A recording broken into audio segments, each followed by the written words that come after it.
Steel Curtain Network.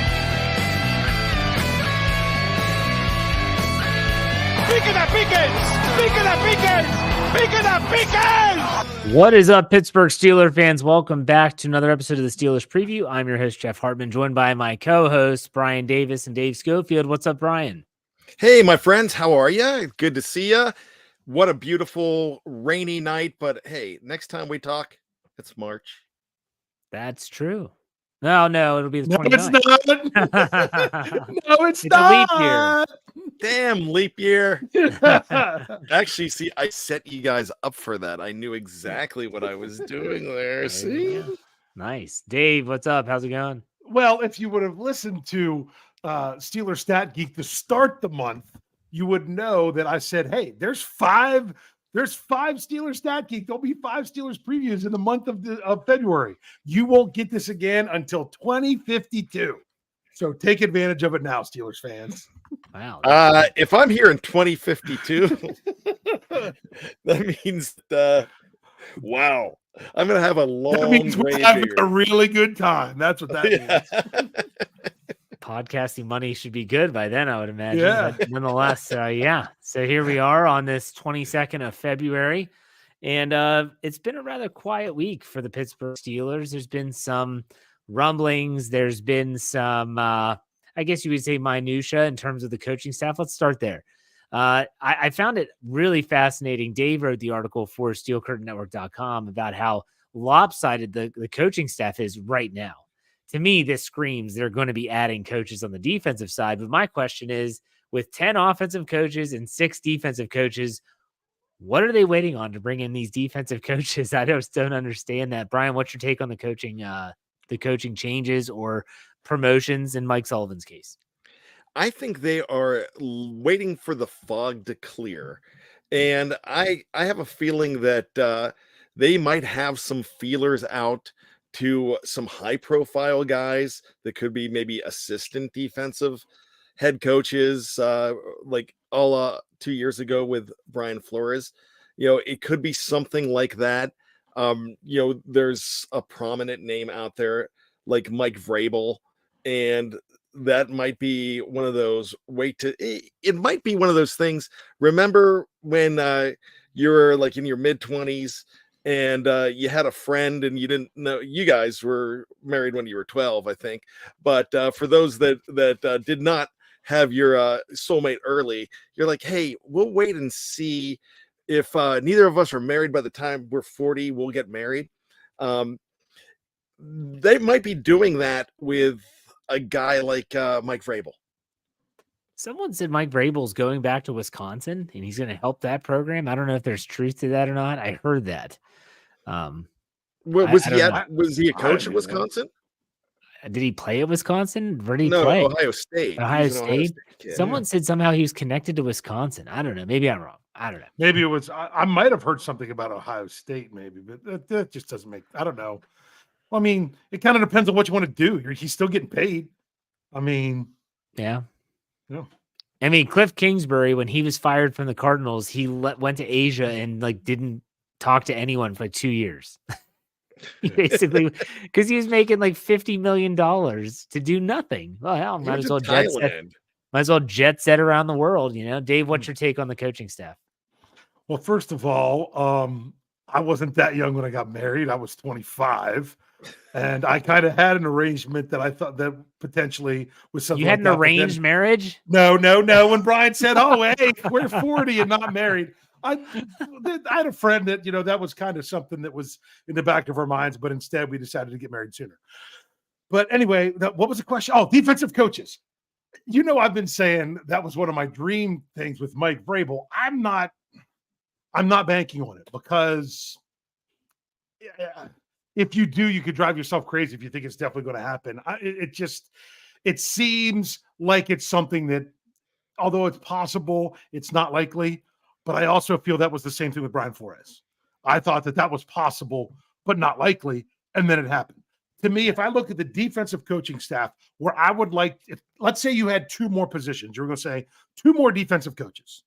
Where I would like them to be is somebody who, and this is why I think Mike Vrabel would be great for this, if you also throw on the the title assistant head coach, someone who is basically coordinating the front of the defense, kind of like what Keith Butler was doing when he was the defensive coordinator, and while Tara Waston was taking care of all the secondary, and the two of them working together. I would like to have a coach doing that. I think it worked well for the Steelers when Flores was here doing that role. So that's one. The other thing, I'd really like for them to have an assistant defensive backs coach, because that way you can have one, because right now it's just one defensive backs coach, and they usually have an assistant there, because then you could even have one that spends more times with the corners versus others with the safeties, or not even that one's dedicated one to the other, but as you're doing things in practice, you don't have to have all corners and safeties together. You could separate them more.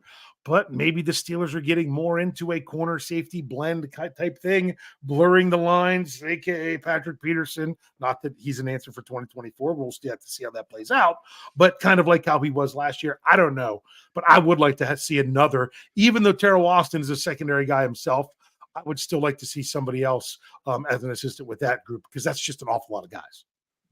And this is a good one. Thomas Riley, I'm going to bring this up here. He says, did the 49ers, they fired their defensive coordinator? Yeah, Steve Wilkes.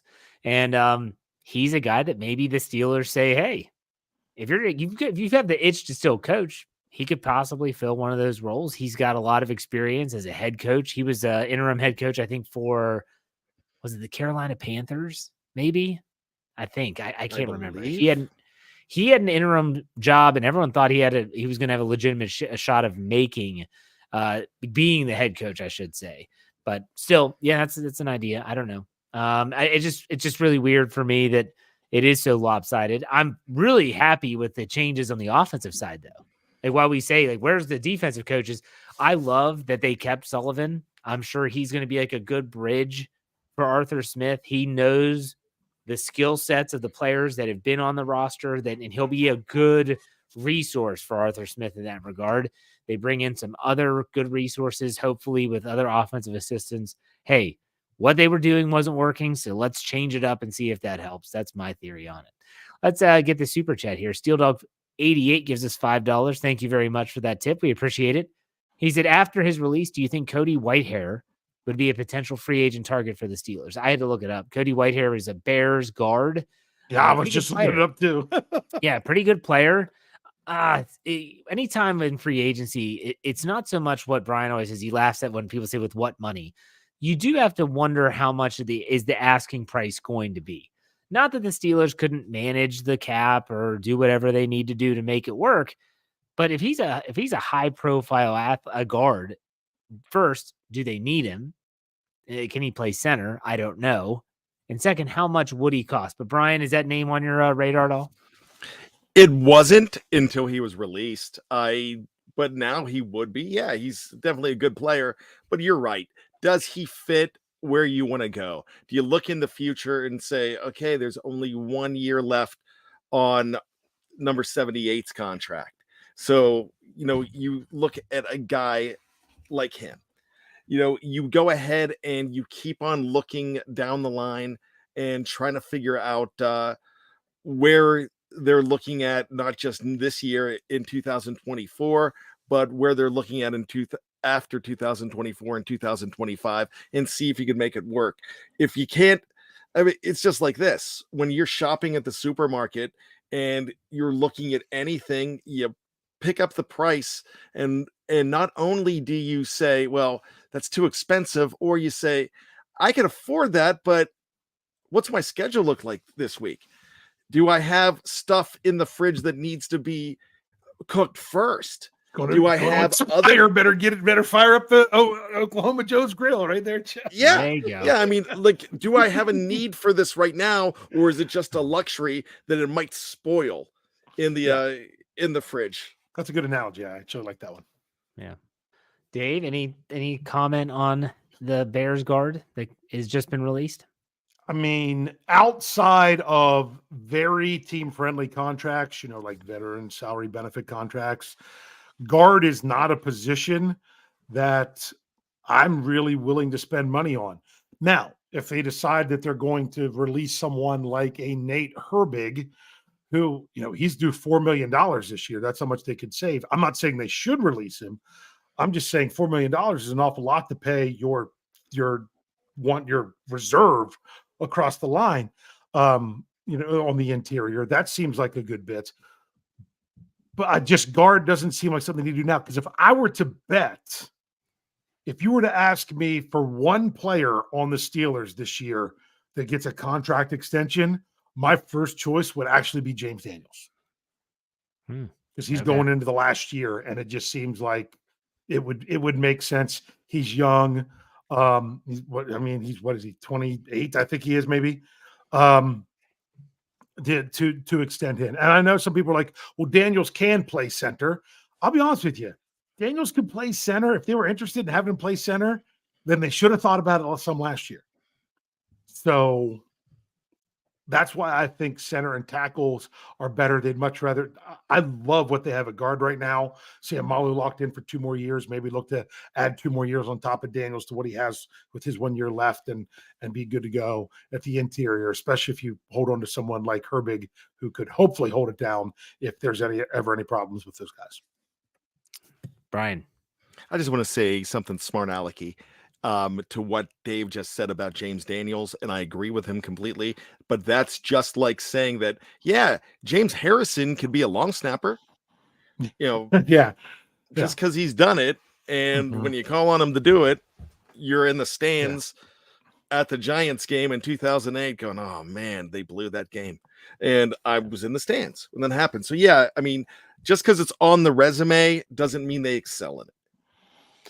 All right, let's get to the topic of discussion tonight, whenever you're listening, doesn't matter, watching, whatever. We're playing the Stay or Go game. Who sang that song? Should I stay or should I go? The Clash. The Clash. There you go. Thank you. The Clash. So we're not going to spend a ton of time on a lot of these players. It doesn't have to be a one-word stay, meaning you would prefer the Steelers to keep the free agent, or go, meaning you're okay if they just let him go by the wayside. So you can expound a little bit, but we're all going to get an opportunity. We don't want this to take a full hour, so let's keep that in mind. And so let's stick it to the unrestricted free agents here. Okay, the unrestricted free agents. So we're not doing restricted free agents or exclusive rights free agents. There's not that many of them anyways. So let's start at the very top, and let's start with quarterback Mason Rudolph. He's going to be an unrestricted free agent. Bryan, stay or go? Like to see him stay. Don't know if he has other things that he wants to cook with. Boy, I'm hungry. I keep talking about cooking. So, Bryan with all the food and okay, so let's back up. That's my question. Let me specify. We think the Steelers are going to do, or what were you? You can say both, but I want definitive answers. So you said you'd like him to stay. What do you think will happen? I actually don't think they're going to come to an agreement. I think that this is the Matt Flynn situation from the Green Bay Packers in the maybe 2012 when Aaron Rodgers gets hurt. He wins about 4 or 5 games. And it's kind of the same thing. Somebody's going to throw some money at the promise that is Mason Rudolph. Dave, what about you? There you go. All right. Well, I would like to see him stay. As many of you know, Jeff and I, we both were big fans of the Mason Rudolph coming when he was drafted by the Steelers. I remember after 2019, people telling me, oh, he's done. He's not it. You need to move on from him. I don't want to hear about Rudolph anymore. Then those same people turn around this year and say, why'd you give up on Rudolph so easily? Look at what he did. Oh, Kenny Pickett's not it. Let's give up on him too early too. Anyway, I will get off my soapbox now with that. I'm afraid I don't think he's going to be like the Steelers next year. The reason I don't is I think there'll be somebody out there that gives him a decent offer. And now the reports on, I would like to hear from our sources, if these are true, from other people that are dropping that, there could be dissension on the team on who they wanted as either Kenny or Mason. If there's dissension on the team, guess what the Steelers are doing? They're not bringing back Mason. They're not going to let that be an issue. They'll just, and honestly, if it would have been Mason that was under contract and Kenny that would possibly be a potential free agent, I think they still would have done the same thing, just because if there's dissension there. That's the only reason I lean that way. I would like nothing more than to hear tomorrow, hey, the Steelers and Mason Rudolph came to an agreement early, and he's around, he's with this. That's what I want. But because I want it, that's why I'm leaning towards it not happening. I'm going to go with stay and stay. I want him to stay. I think he is going to stay. I think the big kicker is not going to be total number of dollars. I think it's going to be number of years. So let's say the Steelers say, hey, we'll give you a 3-year deal. It's going to be X number of dollars. They can manipulate the numbers however they'd like. So if I'm Mason Rudolph, I'm going to be behind Kenny Pickett, who can't stay healthy, who we know is going into the last year that, hey, this is your last shot at this thing. If he can get a shot, Mason can, he might be looking at, I might not just win the starting job this year, but I might be the starter the year after and the year after, depending on how long the contract is. So I think that's what it comes down to. I think the Steelers want to keep him. I think he does stay. I think he comes back. So there you go. All right, let's go to the next player. This is an interesting one. Quan Alexander coming off a ruptured Achilles. Let's have the assumption that he will be healthy to start the year. So let's keep that in mind. Bryan, stay or go? Stay and stay. I think that they want him to stay. I want him to stay. And I think they can make that work because of the phrase unfinished business. All right. What about you, Dave? I want him to stay, especially if it's a similar deal last year. He was cheap, right? I'm fine with another 1-year veteran salary benefit contract. I think they'll bring him back. It might not even be until later if he's healthy. My biggest thing is, will he be healthy? Well, I think when he is, they would bring him back. This isn't like a Chris Wormley where you're not healthy and we've got lots of players at the position. Unless the Steelers go out and make a bunch of other signings early, then I will change my tune. But until I see that, I think he's someone that they would have back if he's able to take the field. So there's waves in free agency. We all know that. We all reference those. There's the first wave, which is the high price wave. Second wave, still pretty high price, but not as bad. Those two waves, it's a go and go. They're not going to sign him early. He's got to prove that he is healthy. A ruptured Achilles tendon for an explosive athlete is really difficult to come back from in a quick amount of time. As some people have said, well, hey, look at Aaron Rodgers. Okay. The majority of athletes, it takes sometimes upwards of a calendar year before they are actually close to 100%. So I want to have him back, but I don't think he's going to, like Dave said, it's not going to be any time at the beginning of free agency. It would be foolish for anyone to sign him at that point. And I'm sorry, he's playing linebacker versus quarterback. He has to cover a lot more distance on an injured, coming off that injury than what a quarterback would have to. So he does take off and run occasionally. I mean, your linebackers, they got to take off and run every play. Right. Absolutely. Okay. So Quan Alexander. Now let's go to the next one. He's a Pro Bowler, and he got some postseason honors. Miles Killebrew, safety / special team. He was an All-Pro. That's right. Bryan, stay or go? Definitely want to see him stay. He could be sought after. I look at Miles Killebrew like I look at a special teams maven who just retired this week. 3-time Super Bowl champion Matthew Slater for the New England Patriots. I really think that even though he wasn't drafted in Pittsburgh, I think they would like him to be their longtime special teams captain. I don't think he will really break the bank, but I kind of think that he's going to be a priority to this team. And I'm sure if you can understand what Danny Smith is saying between gum chompins, he's going to say, hey, keep this guy. Dave, stay or go? I want him to stay, and I think he will stay. The only question is working out how long and what the price is. I think it's another 2-year deal. Stay and stay. This guy, I mean, he had that one bad game where he got penalized heavily at every Oh my goodness, and Steelers Nation turned on him like crazy. Right, but other than that, all the guy does is make splash plays on special teams, blocking punts, getting his hand on. My gosh, he's a great player. You want him to stay and stay is where I'm going to go with that one. Let's go with the next one, defensive tackle / nose tackle Montravius Adams. Bryan, there you go. Thank you for your service, but you can go now. I don't think they're going to look at bringing him back unless it's really economical, because they always seem to draft somebody there. They always seem to have somebody else that they're looking at as far as a free agent. They always seem to bring somebody in. They always seem to have an undrafted free agent, and it seemed like there was a little bit of a logjam there on the line as the line started to get better. The defensive line got a lot stronger, and they were actually cutting some guys. And my gosh, we were so excited about Braden Fajoko. Never saw him. Yeah. And if we did, practice squad, we didn't recognize him. So with all of that, I would probably say that I think he's had some good times here in Pittsburgh, but I think it's his time is done in black and gold. Dave? All right, this is the way I would do this. I would offer him, hey, thank you for everything. As you're going, here's a VSB.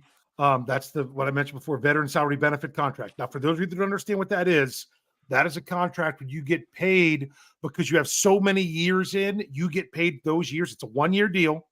And you can have a signing bonus up to, last year it was like $152,500. I think it goes up every 2 years. So it goes up this year. I got to look and see what that number is. But instead of counting on the salary cap, that what you're paid for your years, you're paid as if someone that had 3 years of service. You're not paid. You count against the cap for that number. So you actually get paid more money than what you count against the salary cap.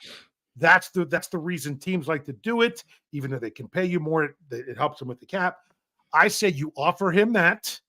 If he wants to go somewhere else, I get it. If he wants to come back for that deal, he can come back. But part of the reason you give that deal is that doesn't even mean they don't necessarily make the 53. That's how I would handle Montravius Adams. Go and go for Montravius Adams. For me, you can find someone that I think that's healthier, that's younger, probably healthier. The dude was banged up a lot this season. I'm going to say go and go. Let's go to the next one. Cornerback Levi Wallace. Bryan, stay or go? Wow, this is a tricky one. A lot of people are going to say go. I'm actually going to say I think he stays, and I kind of think he should stay, because remember, you have to fill those spots, and I don't know who you're going to fill those spots with. I could honestly say to you that if you see, and we're going to be talking about this fella in a little bit, I'm sure, but if you see a veteran that wears number 20 staying, it's probably not as a corner. So I'm thinking that you're hoping Corey Trice Jr. can do something, but I won't be surprised if there's not a lot of people really looking for the services of Levi Wallace. And I feel that it might be better for both sides if he stuck around, but not with the promise of being the man and not with a blockbuster money. Dave, what about you? I know Steeler fans don't like to hear this. I would say stay, but it's not a CB2. It's maybe at most CB3 or CB4. Somebody that we're talking about, I know we're going to mention him soon, James Pierre. If you keep Levi Wallace, but as an upgrade to James Pierre, who was the fourth guy on the roster, that's fine. But honestly, if you go out, it depends what you're going to do with Patrick Peterson. Because I could see Patrick Peterson actually being a cap casualty if the Steelers are going to spend a lot of money at that position in free agency, but they might not. We talked about this a long time on the Scobro Show Tuesday night. So to me, Levi Wallace, if you keep him around, it's only for further down the depth chart, because if you're going to be having some young guys that might be getting a lot of playing time, you kind of want to have a veteran backup. And if it's not going to be Peterson, then Wallace would fit that mold. Other than that, you don't want your entire secondary to be guys that are in there, that are all, rookie contract guys. So I would be fine if they found somebody else that's similar to Levi Wallace that would be about the same price and have them instead of him. To me, I'm looking more at the tier of player he is. You're going to need someone at that tier. And I'm fine if it's not him. I look at someone like Corey Trice, Darius Rush, Luke Barku, who was also signed to a futures contract, and say, you know what? I like the youth we have at the position. So I would take the piece of paper. I used to say this with Terrell Edmonds all the time. I'm going to take a piece of paper and write down years and a number and say, there you go. That's how we value you. You think you're worth more than that, then you can go and test free agent waters. If you want to come back, I can't guarantee you that number is going to be the same, but that's what we're going to offer you right now. And if he wants to go, he can go. And so I don't think he's going to be back. I don't think the Steelers need him back necessarily. So I'm going to say go and go with Mr. Levi Wallace. All right, let's go with inside linebacker Michael Walker. Played a lot down the stretch. Bryan, stay or go? Well, that might be a necessity when you see what else happens around you. Look, I think the Mark Robinson experience is probably going to end soon. We see a lot of people be like, don't want these guys. But how many guys did you see last year, like an Eric Rowe, like a guy like that, were filled in admirably when you had nothing else? I'm sure you want something that's an improvement over Walker, but my goodness, it's the end of the roster guys are just that, and you bring them in on a prove it. And he's not a veteran that you're bringing him for a prove it, not a guy who was great somewhere else, but bottom end of the roster guys can compete. And if they show you something in camp, you do it. He seems like the kind of guy that can be that guy, especially at that crucial position that has been thin for a long time and was decimated with injuries.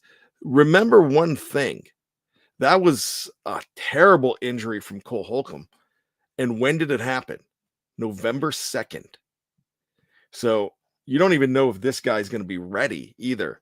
So you probably want to have a vet minimum guy, a guy that you can stick around. So I would say that he stays, and I have no problem with it. So did you say stay or go? Stay. Both? You think? I said I probably think that he stays, and I have no problem with it. So, Dave, what about you? Go. They gotta be better at that position. That he was part of the skeleton crew, meaning that they just kind of pieced it together. Yeah, they've. I mean, if he's around, it would be in training camp on a minimum deal, but not even someone who's going to necessarily get a spot on the roster realistically. So that's why it's go.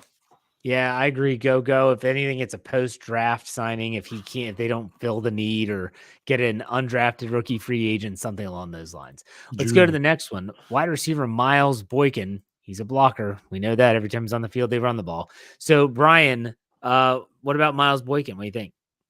I think this is a go situation. I know he's valuable on special teams. I know you just said he's a blocker. I just think that they're looking to do so much more with that position. They're probably keeping other special teams guys around. You also have to build special teams guys from those young guys as well. I don't think they're going to keep him in. I'm fine with that as well. I like the service. I think he was a good locker room addition to that team. A smart guy, but it's just one of those things that in the business of football probably doesn't fit. So I'm good with go. Dave? I'm stay. Okay. Just because he's cheap and he's, you can't overpay at the position, even with guys on rookie deals. And because I'm going to cut loose another key special teamer that we still have to bring up later on. You can't lose all your gunners, and that's why I think you keep him for the special teams. And who else is going to want to come in as a fifth wide receiver that's probably not going to see the field at all unless you're really contributing in that manner. So to have someone in that role that, hey, you're here as the fifth guy just in case, but we really have you out there to be special teams. It's hard to find someone that's willing to do that, and he is. So I say I'd like him to stay, and I think they'll keep him on a cheap deal. I say go. He signed really late last year. I don't know if that was some type of him thinking he was going to get a better deal somewhere else. But the Steelers, There's not enough value, in my opinion. And like Dave said, there's another gunner that we're going to talk about here soon, which I think could probably fit the bill at a cheaper price tag. So let's talk about that gunner. We're talking about James Pierre. So cornerback James Pierre is an unrestricted free agent. Bryan, stay or go?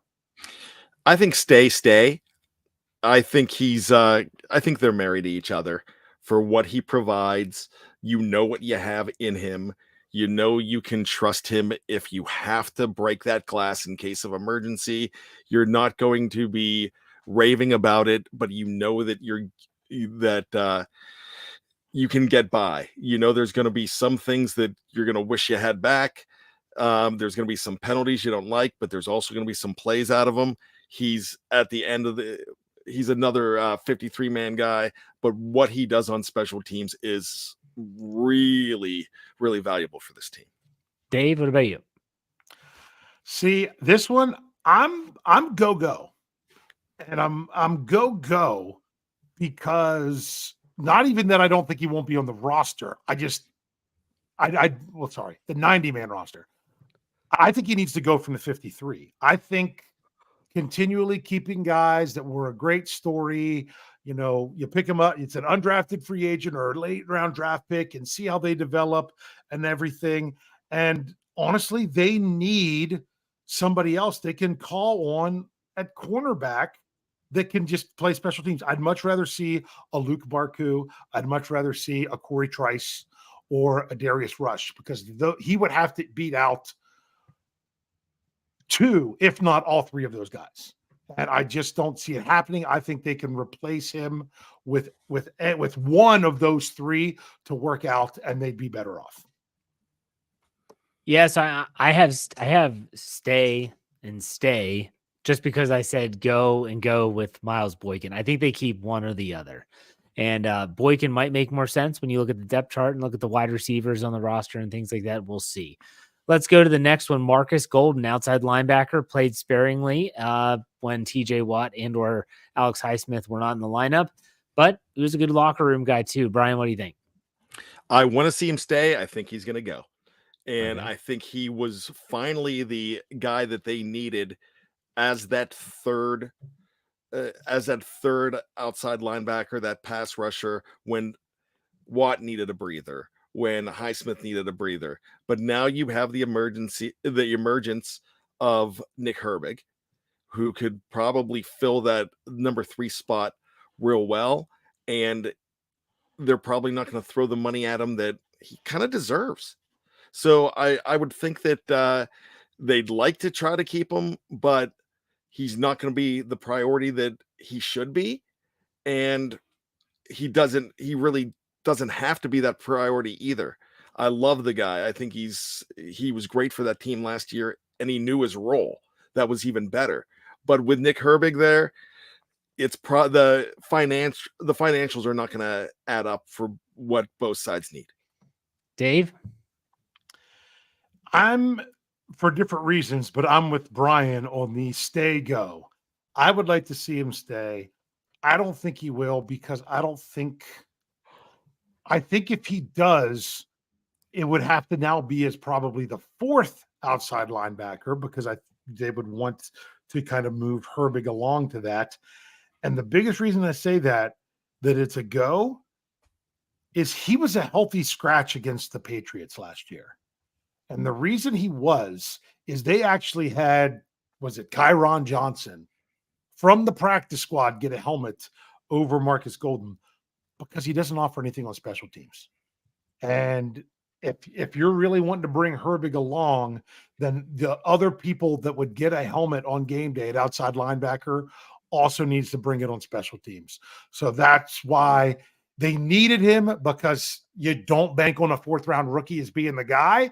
But now that you know what you got in Herbig, I'm probably not going to bring him back. I'd love to see him back. If they do, I'd be really happy. I'm not going to bet on that happening.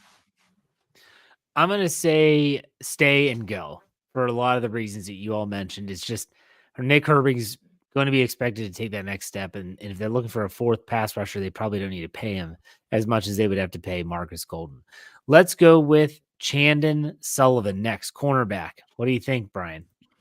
Chandon Sullivan, when the Steelers picked him up, I called somebody from our Minnesota Vikings affiliated Fans First Sports Network, and they said, yeah, you're gonna hate this guy. He's horrible. He's terrible, and he filled in very well and did a good job on the back end on that team. I kind of think that he is a low money guy and but a higher priority for what they need there. So I could see Chandon staying.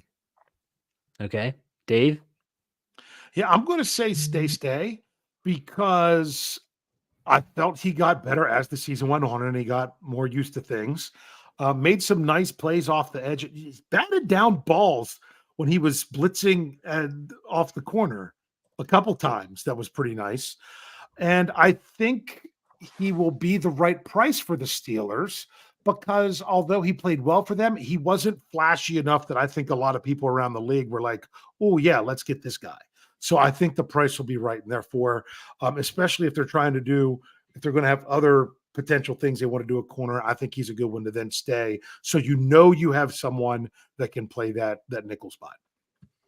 I think it's a stay situation, but his versatility. Everyone waits for the next Mike Hilton. There's not a lot of Mike Hiltons out there in terms of what he could do, and especially when he was with Pittsburgh. Let's go. We only have a couple left. Let's go to Elijah Riley, safety, made the team last season, had a really good training camp, got banged up, but eventually made his way back off of IR. Brian, what do you think? I actually think he's a go-go.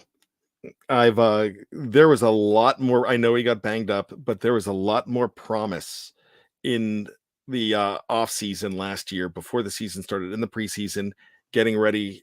They really thought he would have a huge role.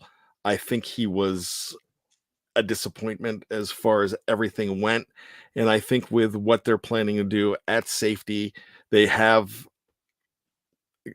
some guys there. So I could actually not see it happening with Elijah Riley. Okay. Dave? I'm saying stay, but in the long run, I think he'll probably end up going, meaning even though I could see them bringing him back to be in camp and everything, I don't know that he'll make the roster again next year. So that's, I wouldn't be shocked to see him at Latrobe, but I don't know if you're going to see him come week one. I'm going to say stay as well. I think the off-season roster spot, he gets that roster spot, but he's going to be competing with the likes of, obviously mentioned Chandon Sullivan with slot corner, Trenton Thompson at safety. So we'll have to see how things pan out there. Let's go with I'm not doing Blake Martinez, just so we know. Last one. Why? Because they had him inactive all but one game? He didn't even see a snap, did he? Yeah, he did. He was active 2 games, but one of the 2 games he didn't see a snap. Believe it or not, he actually played really well in the game that he played and had really good scores. And then they didn't play him anymore because I think it seemed like he did well, but I think there was communication problems. I'm pretty sure that was the New England game where he actually saw snaps. He started the game. Oh, wow. Okay. Do anyone want him back? At this point, I don't think if he came to camp, I don't know that he'd make the roster. Yeah, I don't think he would make it. Pokemon King 2.0. Mm-hmm. All right, let's go with Armon Watts. What do we think about the defensive lineman, Brian? I thought he was solid, and that's one of the reasons I'm not bringing back Montrevious Adams as well. I think Armon Watts came in after somebody said no more Chicago retreads, but I thought he filled in very well, and you heard his name more often than not. I don't think it's going to take a lot to sign him, but I think it's worth it to sign him. So let's say stay. Okay, Dave. I'm saying stay as well because I think he was the second best defensive lineman last year behind Keanu Benton. I think he played better than Larry Ogunjobi. And we know that Cam missed a lot of the season and was playing hurt. So, and he's getting up there in age. So we'll see what we still have left in Cam. So to me, he was the guy that was the healthy scratch to start the first week. And then Cam goes down and he's in the lineup. And then he's getting the helmet over everyone else because he's just playing well. I'm going to go Stacey as well. And the last two before we take a quick break is what about the Miles Jack, Eric Rowe, who basically bounced up and down from the practice squad? Bryan, what's your take on those two guys? Bring them both back, and I don't think it'll be that hard. Okay. Dave? I don't know that Jack is ready to say that he's going to commit to football again next year. So I don't know about him, but I think Eric Rowe, I mean, if he's willing to come in for another VSB contract and come into camp and show us again what you can do. If he wants more money than that, I say you wait him out. I wouldn't be shocked if either one of them is back. It would be a signing much closer to training camp. I think Jack, I don't know if, like you said, I don't know if he wants to play at this point, but maybe he does. I think Rowe for sure. I'd love to see him back. So, all right, we're going to take a quick break for those listening on the audio side. For those that are watching on YouTube, Facebook, or wherever else, Twitter, I guess. Just stay tuned. We'll be right back. All right, that was a long first half, but we are back, and we're going to finish it up with just some trivia. Bryan, do you have trivia tonight? Yeah, I do. I have actually a quickie here. Okay, go ahead. And it has a lot to do with what we're talking about. Now, an easy trivia question would be the one that a lot of people get wrong. It would be, who was the first ever unrestricted free agent to come to the Pittsburgh Steelers? It was a linebacker. Everybody says one guy, and it's not him. So I'm just going to go ahead and say it's not Kevin Green. Mm-hmm. It was Greg Carr. So, and now, but Kevin Green is the reason we're talking here. Kevin Green was the second free agent, and he was brought in because the Steelers did not keep one of their unrestricted free agents at the time. His name was who? Okay, you're saying it was the departure of this gentleman. Mm-hmm. He went to the San Diego Chargers at the time. It's a guy they were trying to keep at the linebacker position, the outside linebacker position. They liked him a whole heck of a lot, and he left for what he thought was going to be greener pastures. I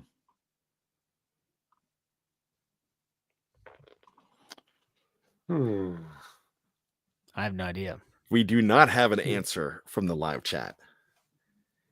You ready? It was, let's see, who, hold on. I'm thinking, because you got to get it right. You're talking early 90s. I'm trying to remember who was playing and who was out there. I'm going to take a shot. We'll go with Gerald Williams. Yes! Jerrol Williams. Yes, because he was playing. That was right when I was, let's see, would that have been my freshman year of high school where he was playing, where he was the other outside linebacker? Yeah. So that was right before Green. Yeah. Yeah, he was a decent player for the Steelers, unheralded, but very good. Yeah. Jerrol Williams. Or Gerald or Gerald. I don't even know. I just never get it. I thought it was Gerald, but when you say how it's spelled, it's spelled with a J, right? Jerrol, I believe. Okay, but I just didn't want you to think it was Gerald Williams, who was a defensive I know it was. lineman. I know it was Ole. I know it was ended with an L. Yeah. Yes, so. I'm proud of you, Dave. I was like, wait a second, because free agent. I'm like, that would have been 93 is when free agency started, right? Yes, 1993. So I was trying to think of the 92 season, and I'm like, 92 season, that would have been 8th grade. And I'm like, no, because fall of my 8th grade year was 91. So then I thought of my freshman year, and I was trying to remember who. I'm like, I knew there was another guy around there. I'm proud of myself for pulling that name out of nowhere. Who was the prize free agent that year? Because this was the first unrestricted free agent. Who was, this has nothing to do with the Steelers, but who was the prized free agent that left and was the cream of that class, and probably one of the saying biggest, didn't leave the Steelers, wasn't signed. Did not leave the Steelers. Did not sign with the Steelers. Have nothing to do with it. Was that the Reggie White thing? That was the Reggie White year. Because he was part of the main guy that with the lawsuit, right? Yep. Or the biggest name guy from the lawsuit. Yeah. Yep. That's when everything got started. He went from the Eagles to the Packers. All right. I'm proud of myself for right. that one. Go ahead, Dave.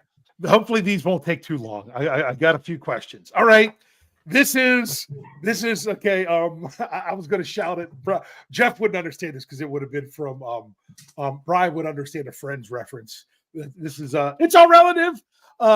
Sorry if you from where they did their little trivia challenge. So we're talking relatives. All right. What member of the Steelers, we'll just to keep this fair across the board, we'll say at the 2023 Steelers had a father that played one game for the Minnesota Vikings in 1997 and an older brother that played 4 games for the Washington franchise in 2017. Oh my goodness.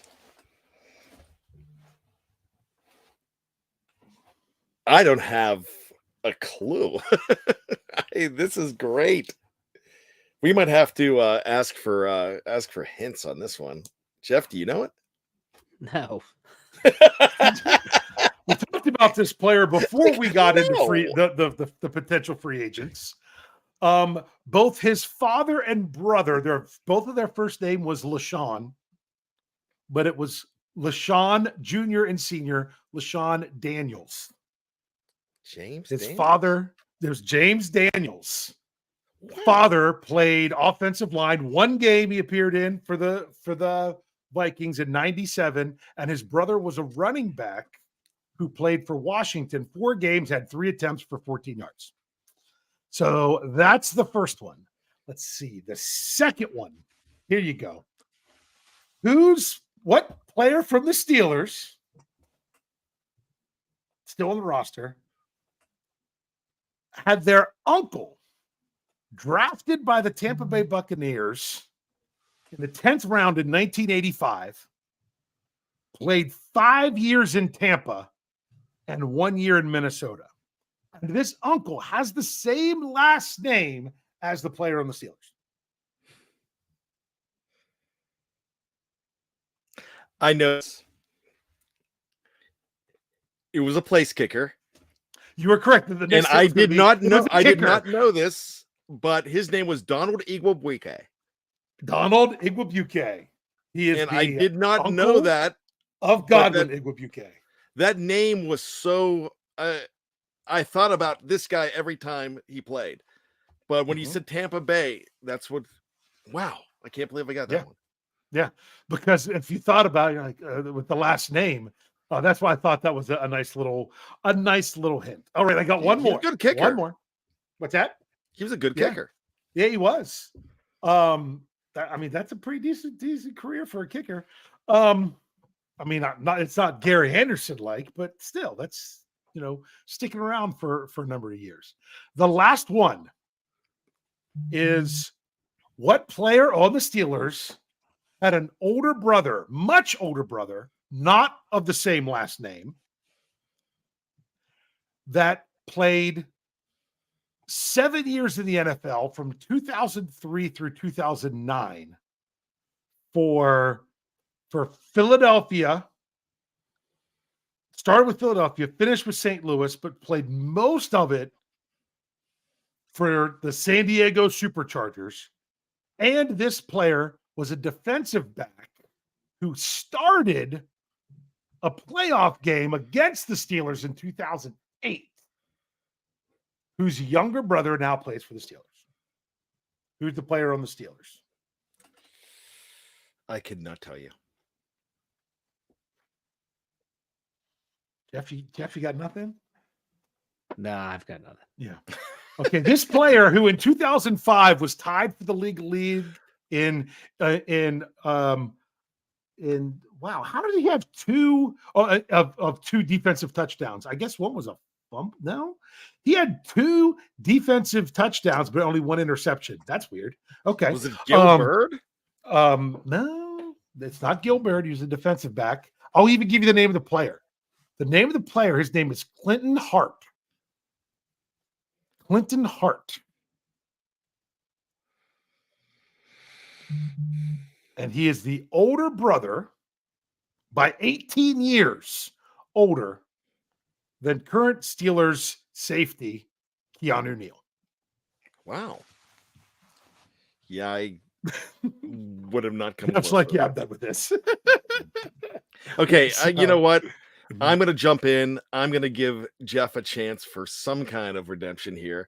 So we just talked about a father and a brother named LaShawn. What future Hall of Famer for the Pittsburgh Steelers first name was actually LaShawn? Future Hall of Famer? Future I know Hall of this. Famer. His first name was LaShawn. Yes. My brain's not working right now. Come on. I don't know. Now, if you could pounce It's on this. too Come late. on. We're too far past Jeff's bedtime. Okay, I won't give you his I'm last not- name. I'll give you Can I his say middle who it name. was? Just say who No. it was. No, I Can want we Jeff just to get move this. on? His middle name is Marquise. Yeah. Pouncy. Yay, Marquise Jeff! Yeah, Jeff. Come on. Hey, here, I'll give you an easy one. Hey, Jeff, what's Jalen Warren's middle name? I don't know. It's Jalen, isn't it? Jalen. Yeah. His first name's Daryl. Daryl. The Jalen mistake that Warren. you made, Brian, is you said Jeff needs redemption. Jeff wasn't seeking redemption. Jeff was seeking for the show to end, is what Jeff was Okay, seeking. here, I'll ask a question because Oh I know my Jeff will gosh. know. Jeff should know this one, and Bryan won't. Hey, Jeff, how many games in the NFL regular season last year entered the fourth quarter where the two teams were tied? I heard it this morning. I just don't remember that. You just don't remember. Okay. I know you would have heard it, but Bryan wouldn't have. 14. That's it. That's crazy. Wouldn't you think more NFL games would be tied going into the fourth quarter? Yeah, absolutely. Like you would have multiple games each week. There wasn't even enough to be one game each week. 14 games. That's all. If you want to know more about some of those numbers, make sure you go back and listen to Stat Geek. I had a bunch of them. There you go. It was longer than this show, probably. All right, Brian, let's do some final thoughts. All right, there's going to be so much stuff happening there this coming week. Maybe not as much, but when we get, into March, because I just remembered that next week's the 29th. So, Sadie Hawkins Day. Ladies, ask out your guys. That's what Sadie Hawkins Day is all about. But I want to talk about another holiday. It's not a holiday, but it should be recognized. There's somebody that I want to talk about here that is, if this was our show with Kevin Smith, if this was Here We Go, the Steelers show, this guy would be dude of the week. One of the hardest working men in show business had a birthday this week. The Big 4-1. Happy birthday to one of my favorite guys that's named Jeff Hartman. So my third favorite Jeff Hartman, happy birthday. And my middle name, Dave, is Michael. Yes. It is Michael. And your first name is not Jefferson. It is Jeffrey Michael Hartman, Jeffrey, not ERY, and I don't spell a name with a G. So, in case Jefferson Bartholomew Hartman just is so much more fun. No, it's just funny how your brother Rich is like, "What is his actual middle name?" And I'm like, "It's Michael." Like I've told you this before. And you're like, "I don't." I know you remember. did, but it's Michael. It's not worth remembering. I won't forget Bartholomew. No, I know. Bartholomew. But it's Jefferson Bartholomew. It's not even Jeff. It's Jefferson. Yeah. But thank you, though, Brian. I appreciate it. Was that Brian's complete final thoughts? That's all I Yeah, got. I guess. Yeah. All right, so I'm supposed to go now? You're ready. Go for it. Okay. I already gave Jeff a birthday tribute on his birthday because I was on for Scobro show. That was a lot of fun. This was a good time tonight. Off season rolls on. I really wish it's funny because when I put the article out this weekend, I'm like, I'm already getting exhausted of some of these takes and they got to do this, you got to do that, blah, blah, blah. It's driving me nuts. And someone said to her, like, well, the takes are just as bad during the season, most of the time, even worse. I'm like, that's true. It can be. But there's actual football to break that up. We don't have that right now. But you know what? Free agency's coming. It's going to be great. Really looking forward to continue to cover things with the guys here But I will say this one more time, another plug for SteelCurtainNetwork.com.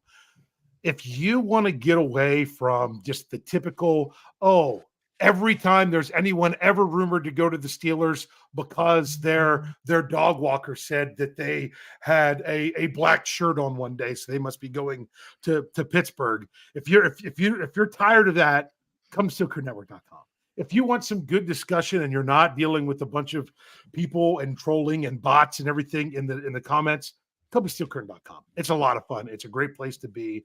I'm checking it so many times a day, constantly checking up on comments for some great discussion. It's really good stuff. Make sure you're checking that out.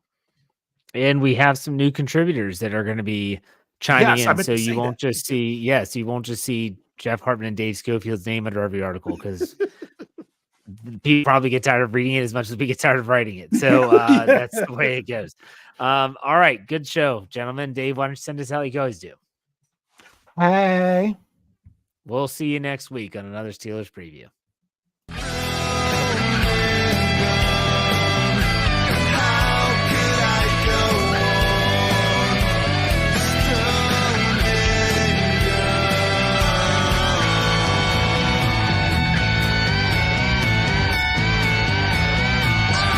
Steel Curtain Network. Get it. Everybody else gets a little tight.